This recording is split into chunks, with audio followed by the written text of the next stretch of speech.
You must promise me that there's not going to be any drama. I promise. Look at me in my eyes and promise.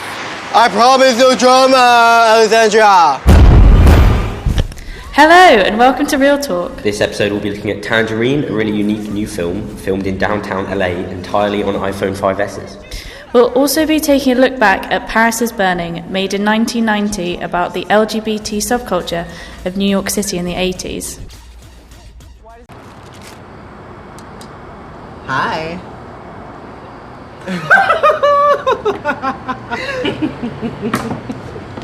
Were you supposed to share it? Yes, we're supposed to share it, bitch. I'm broke. How have you been? I've been great. You finally got tips, bitch. Bitch, the estrogen has been kicking in. The only thing that hasn't broken down was these fucking arms. Everything else in my body looks good. Oh, honey. Girl, you try that. Look like the real thing. Tangerine follows two prostitutes, one just out of prison, as they search LA for her boyfriend and the girl he has been cheating on her with. So, Jonny, what did you think? I really enjoyed Tangerine, Lydia. It's definitely one of my favourite films of the year, partly because it's very different from most of what you see. The visual style is really striking and bold, the colours, the camera movement, it really gives the film an edge. The fact that they use iPhones helps give it an on-the-ground, almost reality TV feel that really fits with the plot. The characters as well, they're likeable, funny, you get invested in them almost straight away, but again, they're very different to your average Hollywood film character. They're loud, in your face, but still sympathetic, and you feel for them when the film starts to get emotional. It's also interesting that though the two main characters are transgender, that's not what the film is about, so to speak. It's part of the backdrop, but it never takes over completely. It's portrayed as matter of fact. Instead, it's more about LA, the characters themselves, and the plot, which just explodes from the first moment into a really hilarious and dynamic film. Yeah. Do I know her? Oh, no, I just know that her name starts with a D. It's something like Danielle, Desiree, Dee. I don't know, girl. Give me your fucking phone. We took to campus to ask UCL students what they thought of this extraordinary film. So, have you seen the film Tangerine? Yeah, I've seen Tangerine. And what was your immediate impression of it?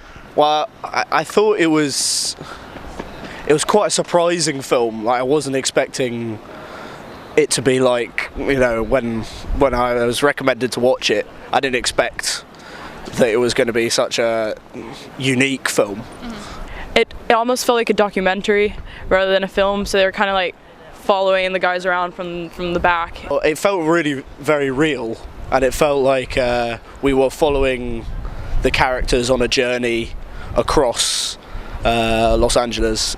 They're kind of funny, I guess, in a dramatic sort of way, because obviously, like, it's not like the whole situation isn't exactly like, it is funny to you to watch, but it's not like they're living the best lives or anything. Yeah, I thought it was quite funny at some points. I felt the problem with it is it kind of haven't had a overarching, quite depressing tone. They're very self-centered, all of them. And that's something I kind of liked. Just completely unique. Like, it's completely different to anything I've ever seen. You know, it had a very strong style of its own. You know, so I'd recommend it to anyone, really.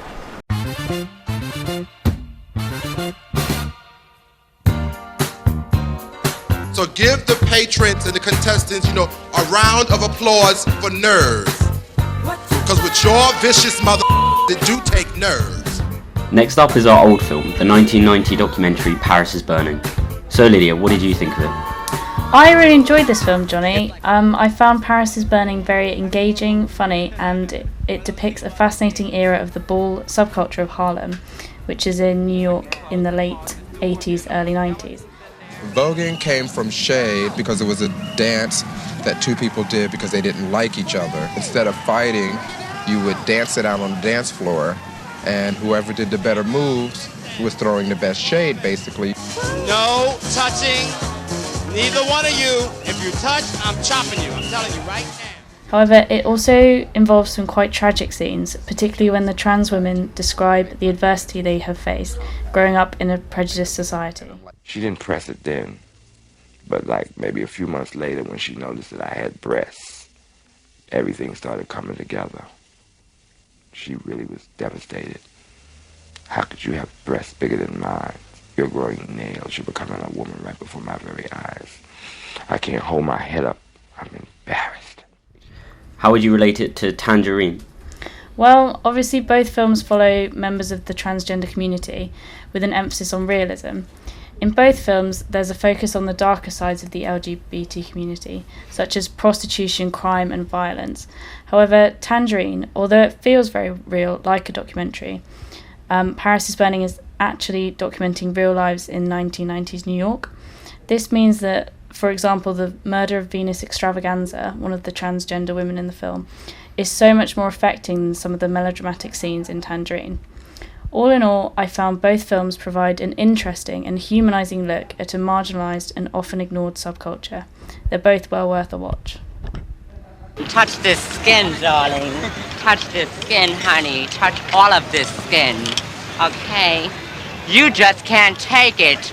You're just an overgrown orangutan.